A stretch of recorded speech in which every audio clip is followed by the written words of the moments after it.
Welcome back. Much anticipation again around the Zondo Commission today, but then no ruling. Deputy Chief Justice Raymond Zondo will now deliver his ruling on former President Jacob Zuma's application for his recusal tomorrow morning. Zondo was expected to announce his decision this afternoon around 3 p.m. In a statement, the Commission says the Deputy Chief Justice received a statement from Zuma in response to the one delivered on Monday. It was relating to the relationship between the two, and as a consequence, he will need to consider this before making a final announcement on whether or not he will recuse himself.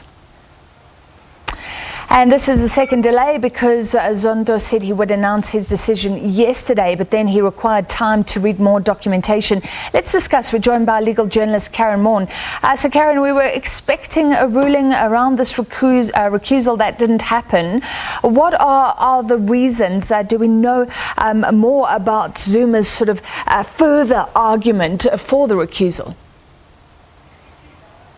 Well, essentially what has happened is that Jacob Zuma has manifestly, contradicted DCJ Raymond Zondo's claims that he and the former president were not actually friends.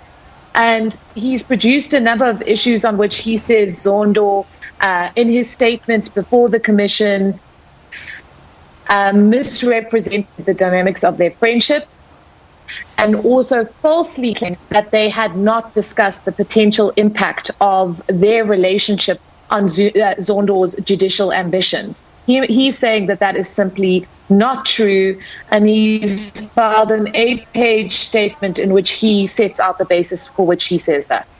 So how do we expect the Deputy Chief Justice to deal with this apparent dispute? Now they're disputing each other over their personal relationship. Well, from Zuma's side, he seems to be suggesting that as a consequence of this, Zondo shouldn't even really preside over this recusal hearing because, it involves matters that he has himself become a witness in.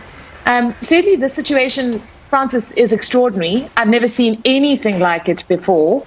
And, Zondo is really, walking into quite murders in terms of, how he deals with this. But a number of the legal experts that I've spoken to have just simply said he needs to rule on this recusal. If Jacob Zuma believes these personal history issues are of such a nature that they justify a form of review of his decision, if J. Zondo goes against him, he must take it on review and he must go to the High Court, and the court must make a determination on whether or not this is a valid basis for a recusal. So that's one scenario. Are there other scenarios? Let's look at them all, of course, depending on whether this recusal is granted or not by Zondo himself.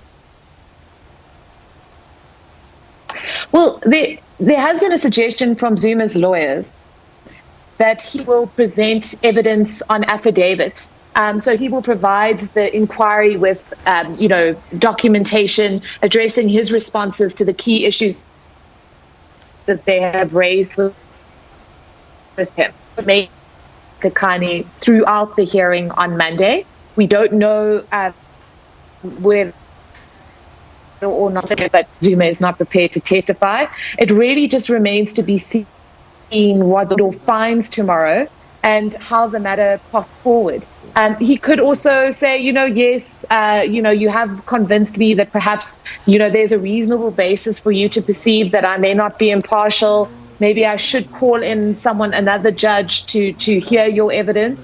But I would be very surprised, Francis, if that happened, given that this entire inquiry is very much built around the events that transpired during the Zuma administration, and for Zondo to recuse himself literally 30 days before the inquiry is due to wrap up its work and its investigation work would be extraordinary. Yeah, and incredible implications for all that work already done, like you say. Finally, Karyn, according to the legal experts you're talking to, is it a big issue for the former President Zuma that he's only bringing up the bias case now when he appeared before the commission before and said nothing? I think that, his argument is that, I felt prior to this that because Thuli Madonsela's report said I should not be involved in the appointment of the judge that would hear this inquiry, I felt that I had no means to raise those issues. But I think the point that you make is a very valid one. Did Zuma have the ability to raise these issues when he appeared at the inquiry before, where he raised a number of other issues about the inquiry, including his belief that it was part of a foreign plot to discredit him? And I think if this matter is brought on review, that will be an issue that he will face questioning about. All right, thank you very much, legal journalist Karyn Maughan. And of course, we will know all, hopefully, if there's not another delay, we'll know all tomorrow.